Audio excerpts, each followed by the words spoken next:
Millions of people start their morning the exact same way, with a coffee.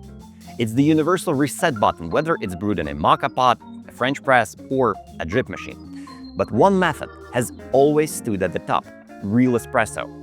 Thick, rich, concentrated with velvet crema. It's the base for every latte and cappuccino, a style baristas spend years perfecting, requiring in heavy and quite unforgiving machines. And yet somehow this high-end technical ritual ended up in millions of homes. Not because people suddenly became experts, but because one company figured out how to compress the entire experience into a small aluminum capsule. As a longtime coffee aficionado who recently started my specialty coffee journey, I got curious. Why are these Nespresso capsules so popular? To my taste, it's just normal, maybe slightly bitter coffee at the price of expensive, high-end specialty coffee. And what I found was something interesting. It's not about taste or just marketing. It's an odd mix of luxury experience, a genius business model, and state-of-the-art technology that brought Italian-styled coffee to everyone's home. If you're new here, I'm Jeff Diley, and I explore how businesses operate, how they influence our culture, and everything happening in between. If you enjoy videos that explain the world behind the brands, hit subscribe and give this video a like so it reaches more people. Let's move to the studio. Now let's go back to Rome in the mid-1970s. Busy streets, scooters everywhere, tourists wandering around the Pantheon, and espresso bars on every corner, pretty much what Rome still looks like today. But on this particular street, something stands out. There is a small cafe with a line out the door, while 5 other cafes on the same block are almost empty. One place is packed, the rest aren't. And nobody can quite explain why. The cafe is San Estachio. It's not fancy, it's not serving artisanal single origins or hand-picked micro lots. They use the same style of machines as everyone else. The same type of beans, the same rituals Italians have repeated for decades. And yet Romans are ignoring all the competitors and queuing here every single day. Standing in that line is a young Swiss engineer named Eric Favre. He works for Nestlé in packaging division in Vevey, and he's not in Rome to admire fountains. He is here on a mission pushed by 2 forces. First, on a job that demands innovation, and second, an Italian wife, Anna Maria, who keeps telling him without any hesitation that Swiss coffee is terrible. In her world, real coffee comes from a bar, made by someone who knows what they're doing. Every time she says it, Favre here's a challenge. He does what engineers do when their pride is wounded. He looks for a design to fix the problem. The couple starts traveling across Italy, espresso bar after espresso bar, tasting everything they can, trying to understand what makes a real espresso so much better than whatever Switzerland is doing. And eventually, their quest leads them right back to the same mystery in front of San Estachio. Why is the line here so long? Favre watches, he observes, he compares, same city, same weather, same machines, same beans, but the results are different. Better crema, richer aroma, longer aftertaste. And the line outside the door proves that Romans can tell the difference. So he steps closer and pays attention, not to the flavor, but to the mechanics. Most baristas pull the lever once, maybe twice, and let the pressure do the work. But at San Estachio, the barista is doing something very odd. He pumps the piston repeatedly before actually pulling the shot. A few short, rapid strokes that look almost accidental, until you notice every barista here does the same thing. More pumping means more air is forced into the puck. More aeration, more turbulence, more oxidation, as a result more emulsification of oils, and the crema becomes thicker, almost paint-like. The aroma becomes sharper. The whole extraction changes character. Italians don't analyze it. They simply know this bar is better. But Favre is an engineer. That tiny, almost invisible detail, the extra pumping, becomes the origin seed of the entire Nespresso system. For Favre, the question becomes almost obsessive.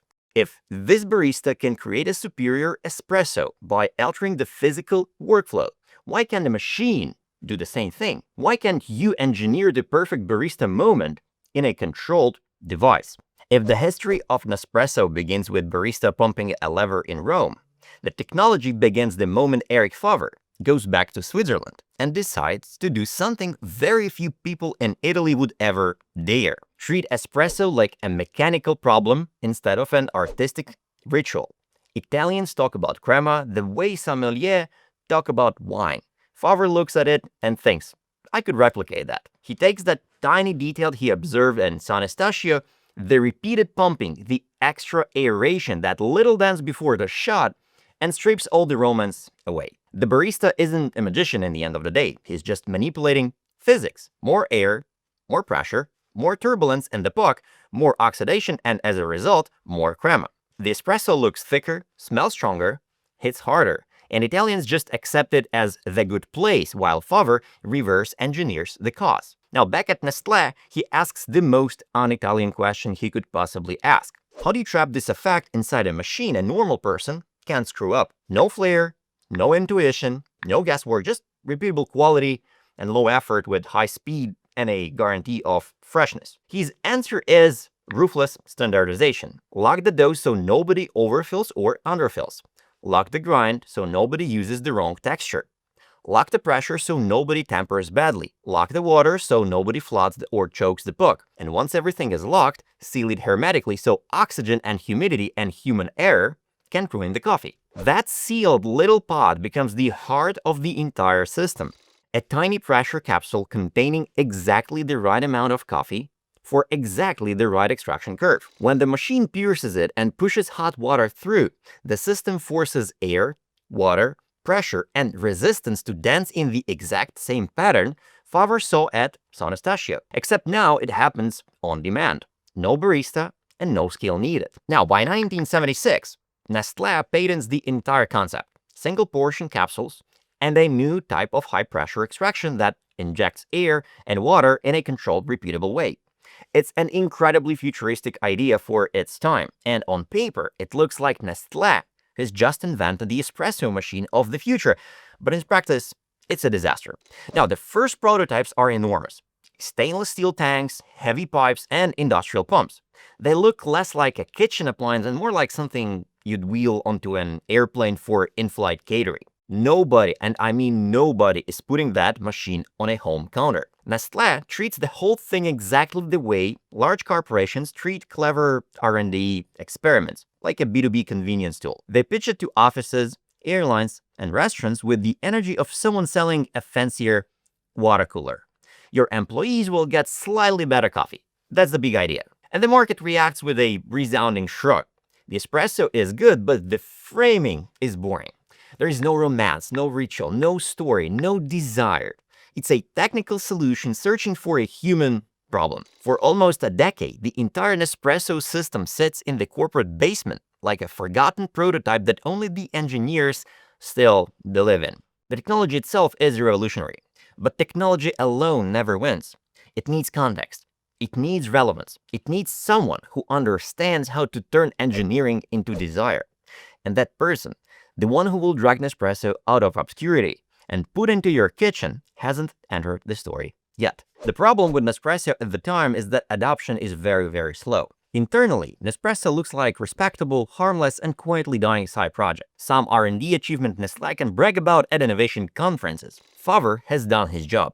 He's proved you can industrialize the San Estacio trick, but nobody has yet answered the real question. Why would a normal person ever choose this? Why would it belong in your home instead of a hotel back office?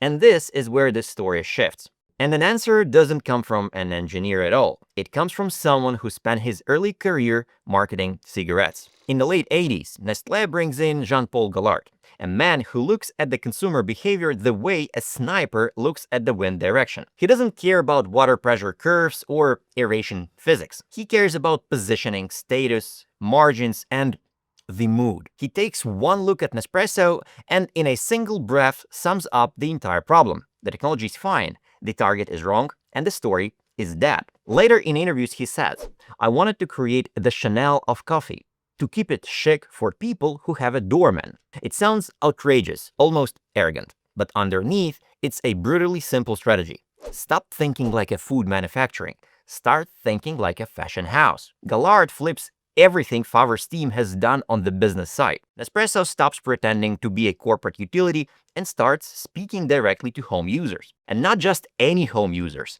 aspirational, urban, upwardly mobile consumers who like their objects polished and their kitchens minimalistic and their experiences effortless. The message becomes, you don't have to go to a barista. You are the barista now.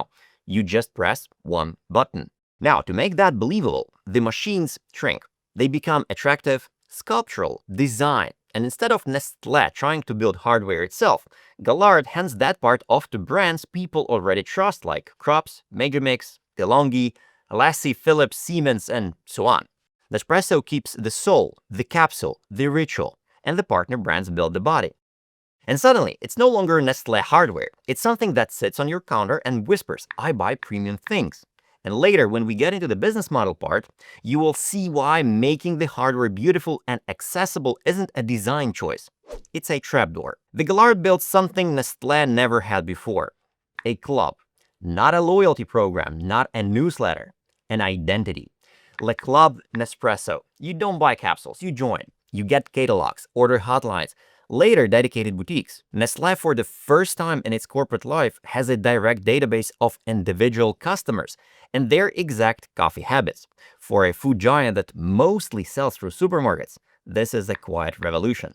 And then comes the move that locks the entire premium universe narrative into place. Nespresso steps into physical retail, but on its own terms. No supermarkets, no crowded shelves, no competing brands next to them. In 2000, they opened the first Nespresso boutique in Paris, a temple of capsules, a jewelry store for caffeine, not a grocery aisle, not an electronics corner, a mono-brand space dedicated solely to this ecosystem. Capsules arranged like Pantone swatches, stuff trained to talk about intensity, origins, aroma, profiles, and Grand Cru blends. Machines displayed not as appliances but as a design pieces under soft lighting. By the early 2010s, there are hundreds of these boutiques across the world. Nestlé, one of the most mass-market companies on earth, somehow builds a global luxury retail network for coffee pots. It's the kind of thing that would make an LVMH executive nod respectfully. And then comes the face of the brand, George Clooney. The choice is so sharp you can practically hear the knife hit the cutting board. Clooney isn't youthful or hyper-cool. He's sophisticated, charming, quietly glamorous, the human embodiment of I don't rush for anything. The ads don't sell machines, they sell attitude. Nespresso becomes cosmopolitan, ironic, self-aware, and unmistakably premium. Clooney walks into a boutique, gets half ignored, trades coffee for knowing glances. The plot is irrelevant. What matters is the world around him, a place where Nespresso is the default beverage of refined people doing refined things in refined spaces.